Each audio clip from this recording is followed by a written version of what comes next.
بھی کہا جائے، انہوں نے اس کے لیے ذرا سی ترمیم کر لی، ہندوی۔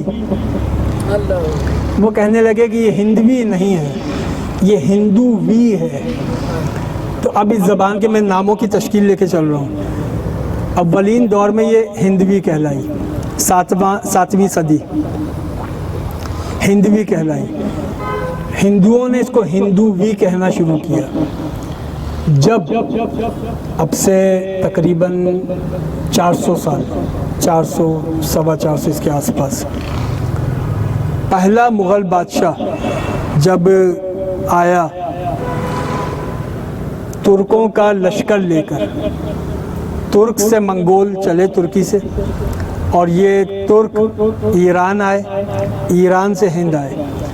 اب یہ کیونکہ ترکمانستان کا لشکر مغلوں پر مشتمل، منگولوں پر مشتمل، یہ ترکی سے ایران، ایران سے ہند، تو لوگوں نے یہاں سے یہ سمجھنا شروع کیا کہ بھئی یہ لشکر آیا ہے نا، یہ اپنے ساتھ زبان لے کر آیا ہے، کیونکہ اس لشکر کے لوگ مقامی زبان نہیں جانتے تھے، مقامی لوگ وہ زبان نہیں جانتے تھے۔ اس لشکر کے اندر ترکی کے لوگ تھے، اور جب ایران میں ہوتے ہوئے آئے تو اس میں ایرانی زبان کی آمیزش بھی ہو گئی، تو ادھر ترکی تھی، ادھر ایرانی زبان کی آمیزش ہو گئی، پھر یہ ہندوستان میں وارد ہو گئے تو یہاں سے ہندی شامل ہو گئی، سنسکرت شامل ہو گئی، یوں اس لشکر سے ایک زبان بن گئی۔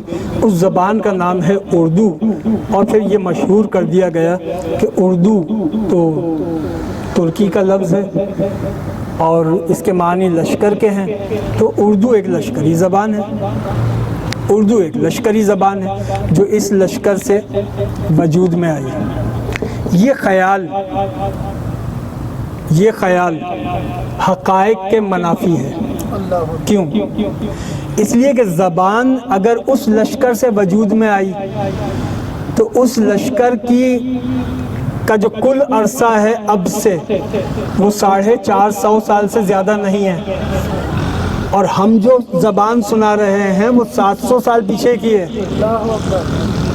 امیر خسرو 700 سال پیچھے، 725 ہجری ہے، 725 ہجری امیر خسرو کا سال وصال، اور عیسوی کیلنڈر کے اعتبار سے 1325 عیسوی، 1325 عیسوی۔ 17ویں صدی کے اندر وہ لشکر پہنچا ہے ہند،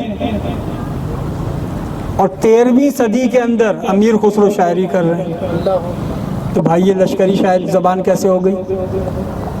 پھر اس زبان کو اردو تو اس زمانے میں بھی نہیں کہا گیا، اس زبان کو اردو پہلی مرتبہ 1829 میں مصفی حمدانی نے کہا تھا۔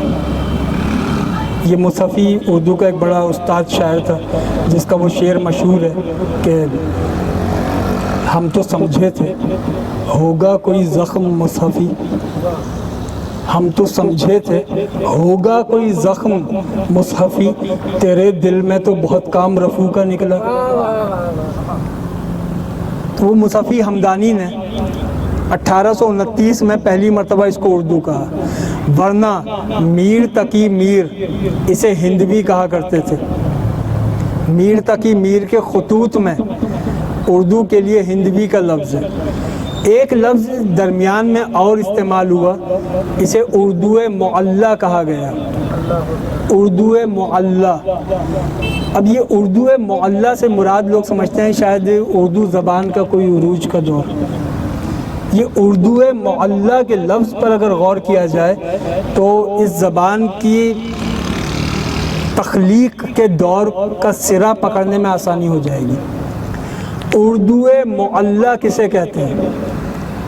اردو معلی دہلی کو کہتے تھے، یہ اردو زبان کو نہیں کہتے تھے، دہلی کو کہتے تھے۔ اور کب کہتے تھے؟